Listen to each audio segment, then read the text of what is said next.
जो fourth one आपके पास जो आप कह सकते हैं कि जो अहम चीज़ है digital marketing as a tools, वो है कंटेंट राइटिंग।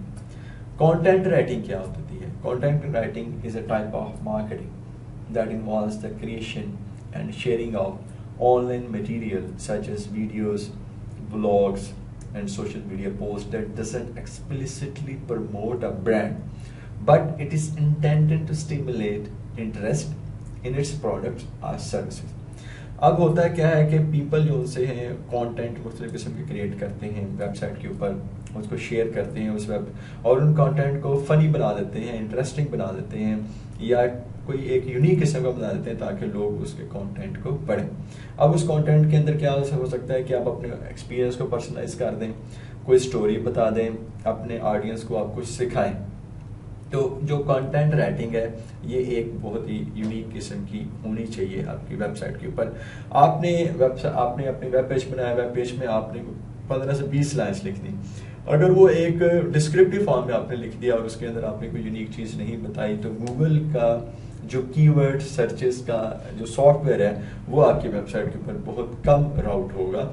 अगर आप यूनिक किस्म की चीज़ उसके अंदर लिख सकते हैं, कोई एक अच्छा सा फ्रेज लिख देते हैं ताकि वो सर्च के अंदर अपीयर हो, तो आपका जो उसके लिए कंटेंट आपका बहुत स्ट्रॉन्ग किस्म का होना चाहिए। अब इन बेस के ऊपर हम कंटेंट को हम 3 हिस्सों में डिवाइड कर सकते हैं, और हम सब जानते हैं कि एक बड़ी फेमस फ्रेज है कि कंटेंट इज अ किंग।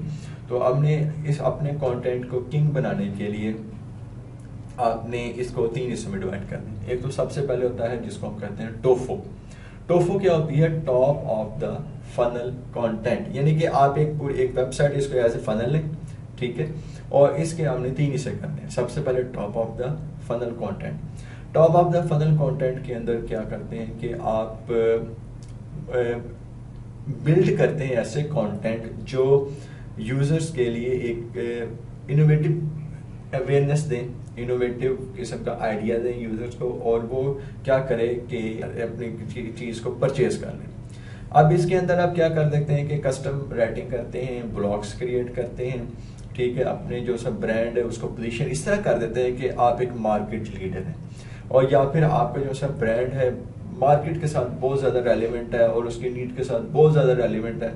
तो यूज़र क्या करता है कि उससे वो एक कंटेंट से एक आइडिया लेता है कि हाँ ये चीज़ है जो मुझे चाहिए।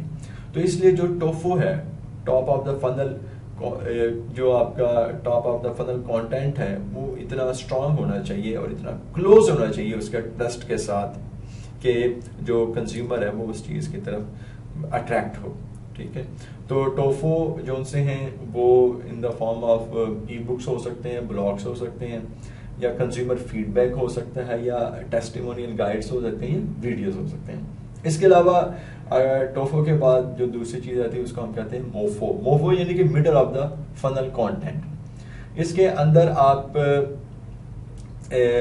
जब एक कंज्यूमर है एक अट्रैक्ट होता है किसी चीज़ की तरफ, तो उसको फिर वो कंसीडर करता है। अब ये जो सी कंसीडरेशन फेज हो जाती है इसके अंदर मोफो आ जाता है। मोफो में आप क्या करते हैं? Well structured methodological marketing strategy बनाते हैं, ठीक है, और उसके अंदर आप केस स्टडी इंक्लूड कर सकते हैं, कैटलॉग इंक्लूड कर सकते हैं, कोई शीट्स दे सकते हैं, या फिर आप कोई कंपेटिटिव एवेल्यूएशन कर सकते हैं, यानी कि जो मेरी जो प्रोडक्ट है, मेरे जो कंपेटिटर है उससे इतनी अच्छी है, उससे इतनी अलग किस्म की है। सबसे लास्ट में जो आता है वो है bottom of the funnel. Bottom of the funnel के अंदर ये जैसे आप कंज्यूमर बिहेवियर में अगर हम देखते हैं तो एक लास्ट स्टेज एक डिसीजन की आती है, सेम इस तरह वोफो है जो फाइनल डिसीजन की स्टेज होती है। आपने अपनी जो प्रोडक्ट है उसको रैंक कर दिया, जो यूज़र है उसकी तरफ अट्रैक्ट हुआ, उसने उसको कंसिडरेशन फेज में ले गया, तो तीसरा आपने अपनी प्रोडक्ट को परचेस करवाना है ताकि उसका फाइनल डिसीजन हो जाए और वो जो यूज़र का बाइंग बिहेवियर है वो कंप्लीट हो गया, जो प्रोसेस है वो सारे का सारा कंप्लीट हो जाए।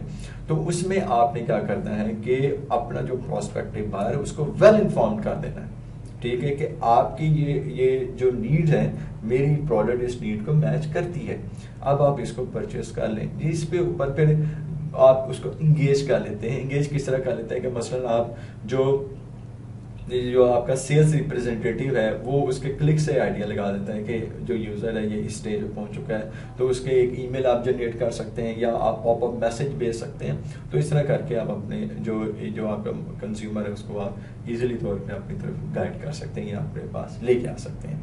तो स्टूडेंट्स, हमने इस मॉड्यूल में डिफरेंट टूल्स एंड टेक्निक्स पढ़ी कि डिजिटल मार्केटर कौन कौन सी टेक्निक यूज़ करते हैं अपने ऑनलाइन कंटेंट को बेहतर बनाने के लिए, अपनी जो प्रोडक्ट है उसकी व्यूवरशिप को इंक्रीज़ करने के लिए, अपने प्रोडक्ट के ट्रस्ट को बिल्ड करने के लिए, और अपने जो आप कंटेंट यूज़ करते हैं उसको एक बेहतरीन अंदाज से क्रिएट करने के लिए कौन कौन सी टेक्निक यूज़ करते हैं। तो this is the end of third module.